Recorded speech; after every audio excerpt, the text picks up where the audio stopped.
Okay, fine. Right, so I am actually an unreconstructed botanist, and I'm not going to even apologize, so there's not going to be a single animal. So prize to anyone who can spot one animal in this presentation. Well, no, no, but I'm not up there. I'm not up there. So what Eleanor asked me to talk about was to talk about taxonomy and taxonomists, because as many of you may know, that I'm quite interested in the social dimension of what we do and how it is that we socially organize ourselves to do particular different things. So as many of us know, taxonomy has been under siege for the last perhaps decade. There's challenges for taxonomy. We need to reinvent ourselves. Are we going to do shortcuts? Are we going to barcode everything? The end of the world is coming. We're going to have electronic publication of new names. You know, we've really, really been in the firing line for the past few years. But do we actually need revolution? Do we need victory leading the people? Do we need something like this? Do we need to overturn completely what it is we do? Or perhaps do we need to think about it in a slightly different way? So what I want to talk about is what taxonomists like me, and I'm kind of an old school taxonomist, so I'm probably on the way out, so you might as well hear it while I'm still alive, is that this is the kind of taxonomy which people of my generation have always said was the gold standard. You know, the best taxonomy there is. And the best taxonomy there is, people have traditionally written in what are known as monographs. Now, the word monograph, being someone who's just abandoned the Latin language for taxonomy, the word monograph comes from a single writing. So it's one place where the sum total of all the knowledge of a topic is held. Or, as the Oxford English Dictionary defines it, a single document that forms a complete text in itself. Now that is extremely at odds with most of what else everybody has been talking about today. Of course, I came late, so I didn't hear it, but I could just guess. But I want to show you that, in fact, these two things are not as dissimilar as one might think. So monographs are traditionally these things, these books that you carry around with you. And over time, we used to write monographs. I mean, people in the humanities still write monographs about all kinds of things. You can write a monograph. I actually heard a radio program about a man who had written a monograph about that painting, Victory Leading the People. So you can write a monograph about anything. You can write something encompassing the sum total of knowledge about anything.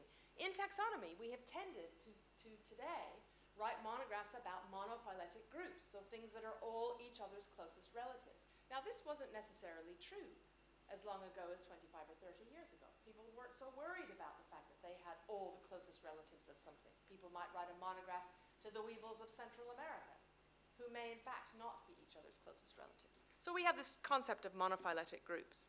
Now, monographs contain lots of stuff, and this is pure botanical monography. So they contain stuff like the history of the group you're looking at. They have pictures of all the characters. They have things about the species relationships, how things are related to one another. They have things like keys, at least in botanical monographs. If you don't write a key, you're hung, drawn, and quartered by the nearest post. You have the species descriptions themselves with their associated nomenclatural hoo-ha. You have things like phenology, when things flower, where they occur, and we always cite massive, massive, massive numbers of specimens in botanical monographs, which is something that's maybe a little bit different between the two disciplines.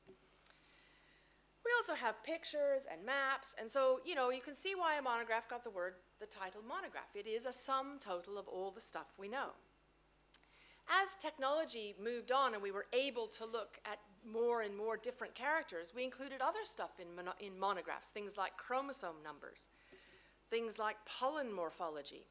There was a real phase in the 1990s where pollen morphology, to include pollen morphology in botanical monographs, was the kind of the thing to do.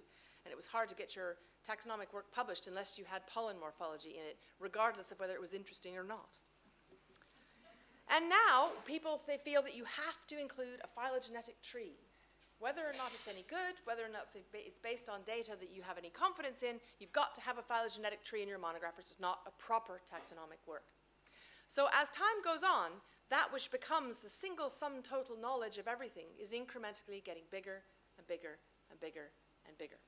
And meanwhile, on the other side of the room, the number of specimens that people need to look at to figure out these things about taxa are also getting more and more and more and more as people collect more and more all over the world. So this is kind of a non-sustainable thing here.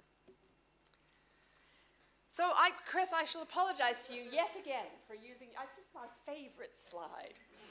So you could take all that kind of monolithic stuff and you could dissect it down into spaghetti soup and then start with the spaghetti soup and decide to do your taxonomy according to this, which is one way to think about it. And actually this is a really, despite the fact that there are lots of really scary arrows and lots of words that I don't understand on this slide, but you can ask Chris Lyle because he gave it to me, is that this is a good way to think about all that information. So this data model, or whatever it is, all these boxes connected, is in fact what a monograph is. It's a sum total of knowledge about something.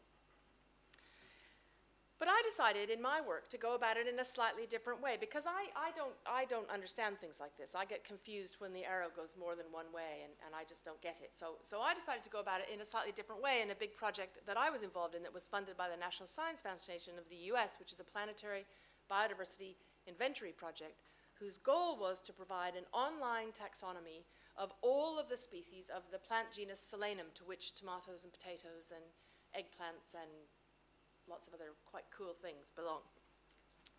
So what we did is we took a monograph, which was somebody's monograph, and it happened to be mine, and dissected it down into what its bits were that you could take as single units. So it kind of, we went down and took it down, and then you get all these little things about what you actually have, as opposed to boxes to fill in, you have what you have.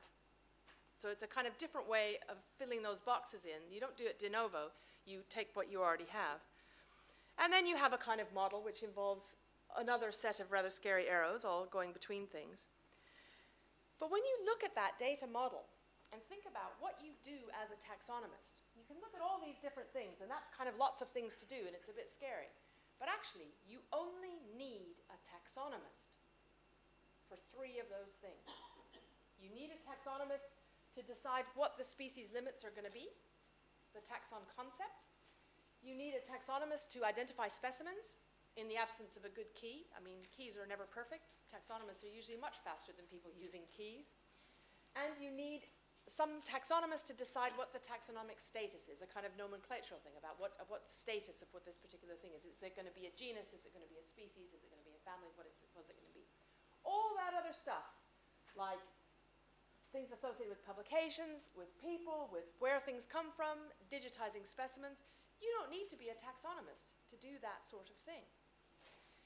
And taxonomy for a long time, and I used to get really angry with a man called Charles Godfrey, who's fortunately not here, but I used to get very angry with Charles because he used to say that taxonomy was an artisanal sport. That you kind of were off there and you kind of did taxonomy and everybody did everything. So everybody did everything. But in fact, you don't need a taxonomist to do most of what we would consider to be taxonomy. So maybe you need communities. Maybe you need projects like the one Vince Smith is leading out of the museum, which involves lots of people and trying to build communities together. Now, anybody who's actually tried to work with more than a couple of people at the same time knows that building communities can be fraught with excitement.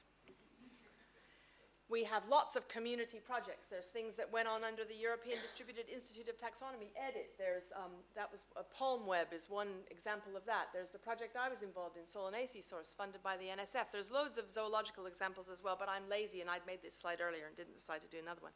So there are community projects. But how do you get up? How do you climb the mountain of actually getting people to work together or getting something together to make a monograph, to do what we want, because we want gold standard taxonomy. We want the absolute best taxonomy that we can possibly get. We not only want the best images and the best digital literature and the best information, we actually want the best taxonomy as well. So maybe we need to think about what different people need to do. What do we need to do? What do we, me, the taxonomist, Chris, you're out of this because you're not a taxonomist, so you don't have to play this game. Is what do we need to do? We need to do stuff associated with nomenclature, the kinds of things that Daphne was talking about. We need to typify things. We need to decide what the types are, figure out if it needs a type, where it is. Descriptions, which I would call delimitation of taxa. We need to identify specimens that are going to illustrate that species concept. And I'm sure there's other things that people might be able to think of, But I've had a really hard time thinking of something that anything else that you actually need a taxonomist to do. I mean, Graham could probably do the rest of these question mark things. So you're on, Graham, tomorrow. So we have all these wonderful digital images, which is actually amazing. I can't imagine, when I started out being a botanist back in the Dark Ages, there weren't digital images of specimens. And I can't imagine doing taxonomy anymore without these images. I cannot imagine it. Imagine, we used to have to go to hundreds of different herbaria to look at specimens. It cost a bomb.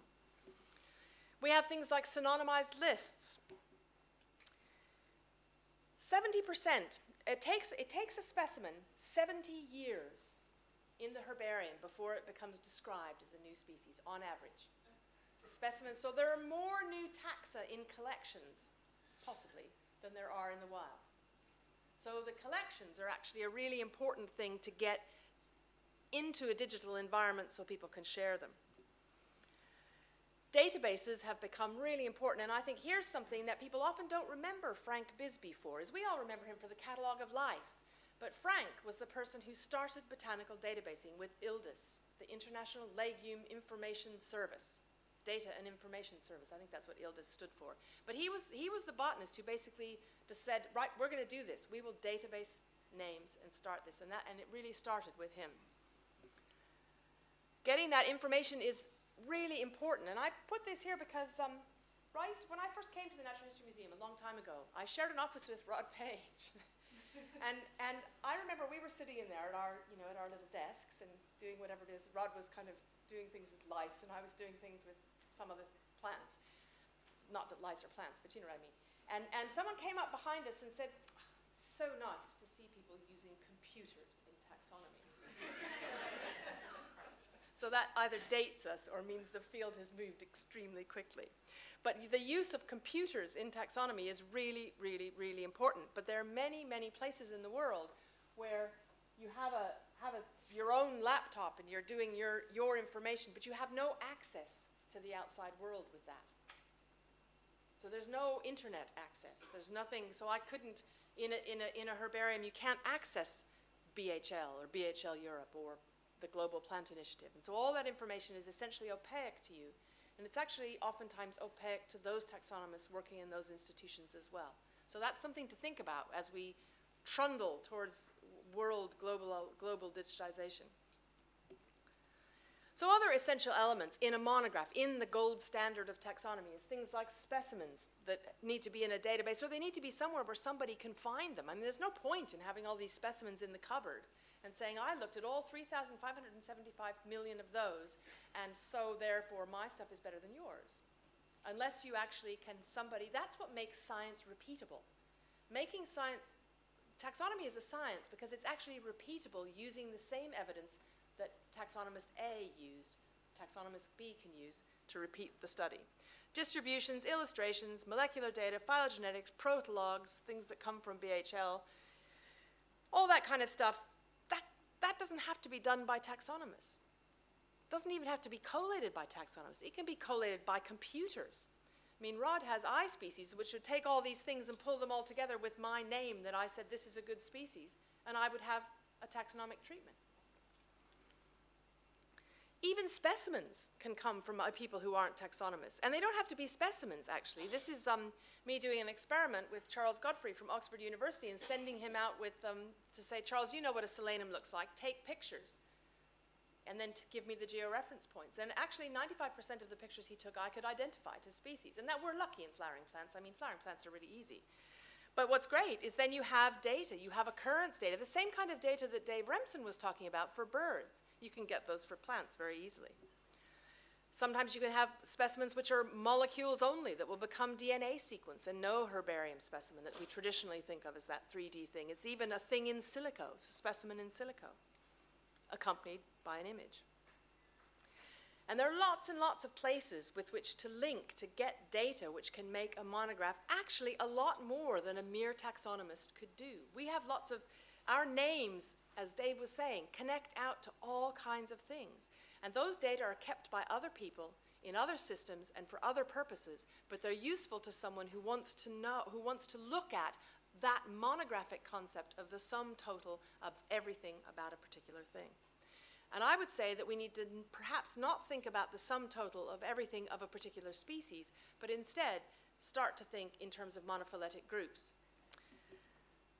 So if we have a problem with species, it may be terrible, it may be not so terrible, maybe there aren't so many as we thought, but in fact we don't have to take this journey of hiking off into the distance to reach this great peak. We instead to think about linking ourselves more effectively with other people who are doing things for other reasons but are using the same kinds of information. And I'd like to end by thanking all the people in my PBI project and also the European community through Framework 6 and the National Science Foundation who had the vision to actually try to start pulling all of this together. So thanks.